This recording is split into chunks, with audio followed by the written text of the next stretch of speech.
Should this line of thinking become the national policy of the Franklin states or remain a decision to the individual states? No, we cannot adopt something like this. The law in Arizona is not an effective law at all. You have to stop the source before you start looking within to fix the problem.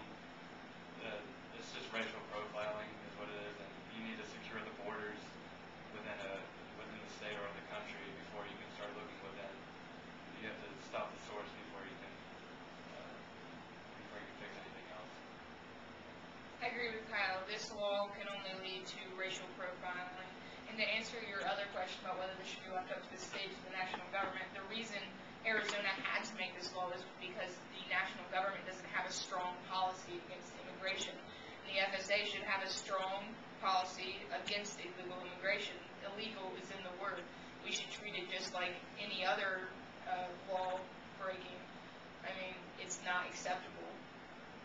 I understand what Arizona is trying to do because it's opening the eyes of the national government. But I understand what they're trying to do, but I still don't think it's right. But I think they're trying to take the right steps. They're just not taking them in the right direction. I'm not advocating the law in Arizona. I'm saying the reason they did it is because we need strong illegal immigration laws. It wasn't written properly, and as you said and I have said, it leads to racial profiling, which goes against the democracy in general and everybody being equal.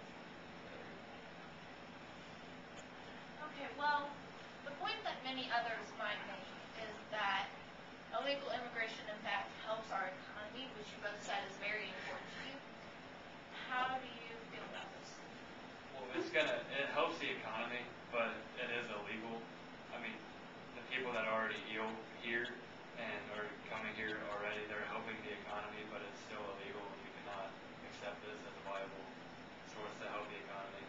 It cannot be our economic bailout is to hire illegal immigrants.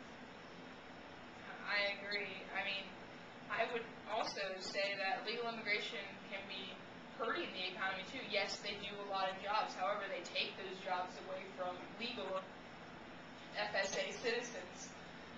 I mean, if you have a plantation that's hiring hundreds of illegal immigrants, that's hundreds of jobs that could go to legal citizens who do pay Social Security taxes and income taxes, and that can help our economy as well.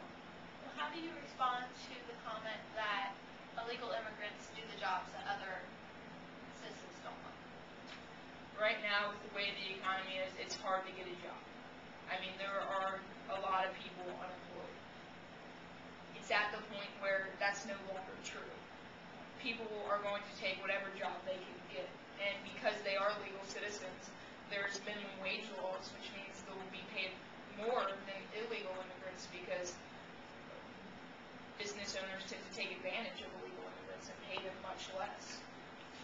I agree with everything you just said.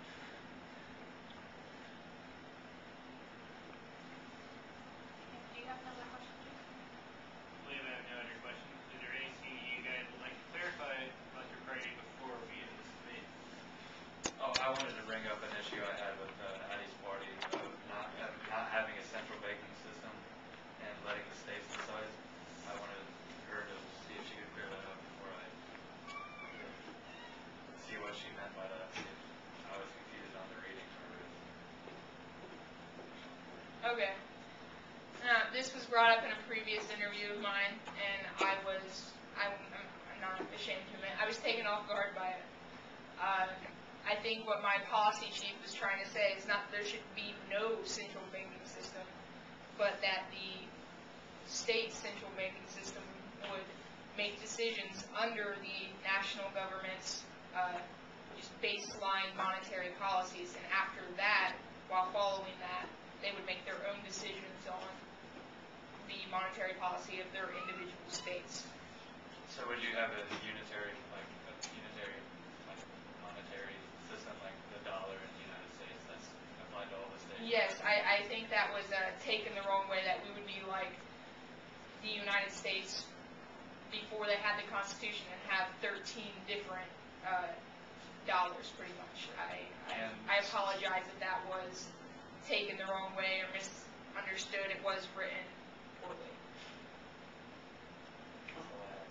Okay, well, we will wrap it up by saying that we asked Kyle about his video, and so we will ask you about yours. So you questioned the LAP's stance on foreign affairs, and you weren't happy with the idea to remain neutral. Why do you feel this is the wrong plan for the Franklin states, and what plan of action does your party recommend?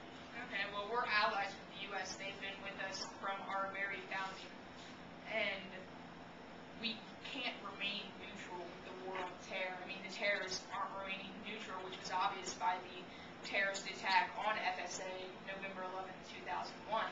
I mean, 650 citizens' lives were lost, and we can't say that this is okay and we're not going to do anything about it. And in Kyle's policy, it also said that with human rights abuses, we would react when absolutely necessary. And I'm not entirely sure what's absolutely necessary. Where do you draw the line? Is it will help when it's mass genocide, or it will just help when, and not help when people's basic freedoms of freedom of speech are being limited, or right to a trial are being limited?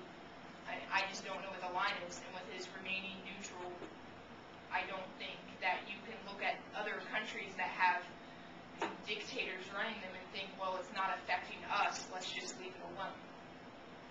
Well, we're not remaining neutral against terrorism. We're just remaining neutral on war, taking war action against terrorism. Isn't that the same thing? Like against war to prevent terrorism. You're letting it run rampant if you're not doing anything against it. I said in an earlier interview, we will secure the FSA to the best of our abilities and improve security so an attack like on November 11th does not happen again. So more lives do not have to be lost in a war. So as long as it's not affecting us, it's okay? No, I never said that. I mean, the war in Iraq and Afghanistan has been losing popularity since its beginning. It is now around 35% only approved in America that we should still be in war. So that is not a lot of people. So we should only do what's right if it's popular. Well, if we're a true democracy, the people decide what's popular. The people elect us to do what we believe is right.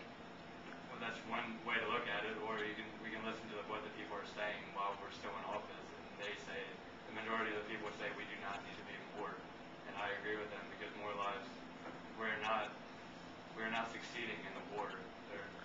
America is not succeeding in the war,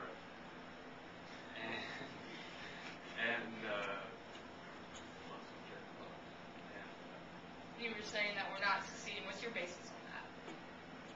Well, they have been in war for like 8 or so years, and nothing has been improving.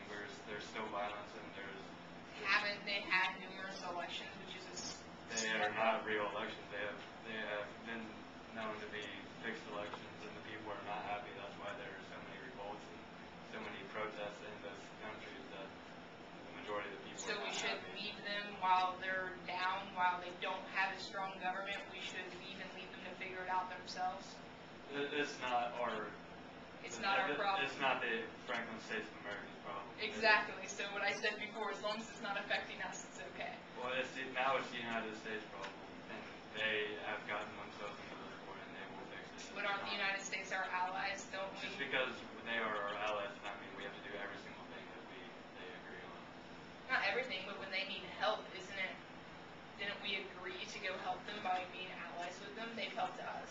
Yeah, but now we cannot help them with anything anymore. They are failing to